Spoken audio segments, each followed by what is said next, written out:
لا دهۆک ڤایرۆسێکی وەرزی لەناو منداڵان بڵاو بۆتەوە و ژمارەیەکی ئەو منداڵانەی لە نەخۆشخانەکاندا خەواندوون.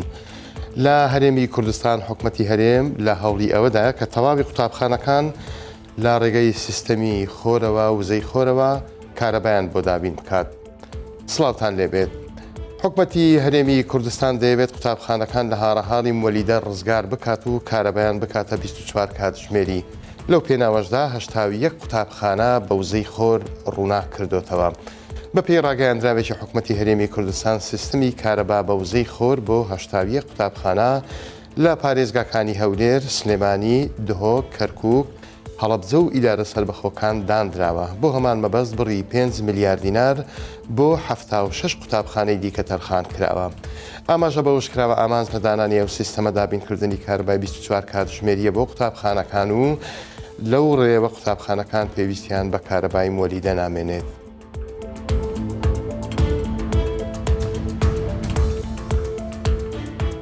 مانجی ڕەمەزانە و لیژنەکانی قایمقامەتی سلێمانی چاوکراون بۆ کۆنتڕۆڵکردنی بازار ئەمڕۆژ دەستیان بەسەر نزیکەی 5 تۆن جگەری بەستووداگرت کە بە قاچاغ هێنرا بۆ هەرێمی کوردستان. شۆڕش کەمال نوێنەری بێتەرنەری لە لیژنەکانی قایمقامەتی پارێزگای سلێمانی بە 1964 برد دوای ئەوەی ئاگادار کراینەوە لە بوونی نزیکەی 5 تۆن جگەری ئاژەڵی گەورە لە کۆگایەک لە ناوچەی پیشەسازی لیژنەیەکمان هات و دەسمان بەسەر هەمووی داگرت وتیشی ئەو جگەرە بە قاچاغ داخلی هەرێمی کوردستان کراوە. هیچی لێ نەفرۆشراوە و بۆیە لە ناوی دەبین. هەر دوێنێ لە سلەیمانی 60 تۆن جگەری سووری بەستوو دەستی بەسەرداگیرا و لەناوبرا.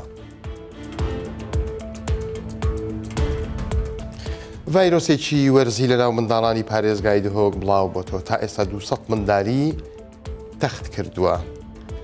ناوی زانستی ڤایرۆسەکە RSV. ڤایرۆسەکە هەموو ساڵێک لە کاتی گۆڕینی وەرز منداڵانی تەمەن 1 بۆ 8 ساڵ توش دەکات.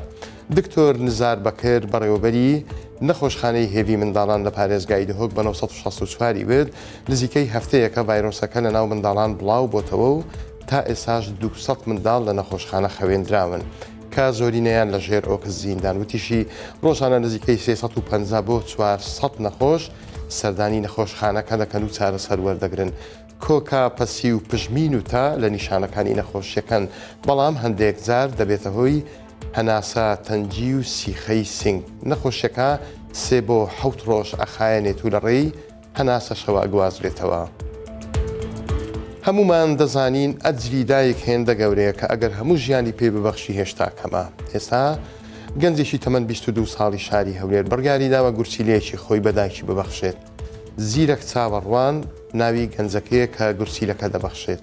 ئەو لە نەخۆشخانەوە قسەی بۆ 1964 کردووتی دایکم یەک گورچیلەی هەیە کە ئەویش لە سەدا 25 کار دەکات.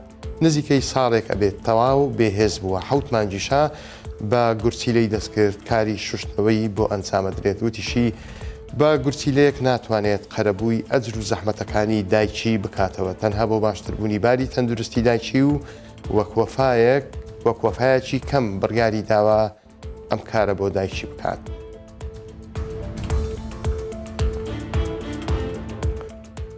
لا بەشێکی شارەکانی هەرێمی کوردستان هەندێک کەس ڕاهاتوون سەردانی شوێنەکان ئەکەن هەم بە ناوی شارەوانی قسە ئەکەن هەم بە ناوی دائیرەی ئاو ئەم بابەتانەوە قسە ئەکەن. ئەوەی ئێستا سەرنجستانی بۆ ڕائەکێشم ئەوەیە کە لە هەڵەبجە فەرمانگەی ئاو ئاگاداریەکی بڵاو کردوتەوە لەوەی کە هەندێک کەس هەن بە ناوی پشکنینی ئاو یاخود دانانی فلتەر دەرفەت ئەخۆزنەوە ئەسنە هەندێک لە ماڵەکان کە کەسانی بەتەمەن و بە ساڵاتیان هەیە بە زۆر قەنەعەتیان پێەکەن کە فلتەرەکانیان لێ بکڕن و بەکاربێنن. ئەمە زۆرێک لە ئیستیغلالکردنی پێڵێن کە کەسانی بەتەمەن لەو کاتانە کە بە تەنیا لە ماڵە بن ئەوانە سەردانیان ئەەکەن.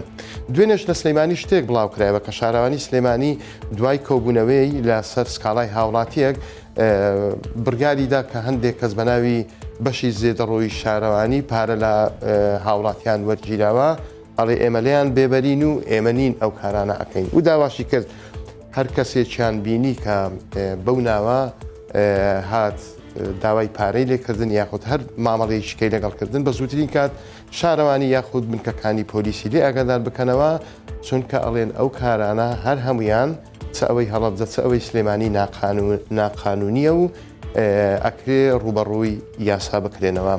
هەواڵەکانم بۆ خوێندنەوە کاتێکی خۆش بوو هەموو لایەکتان خواتان لەگەڵ.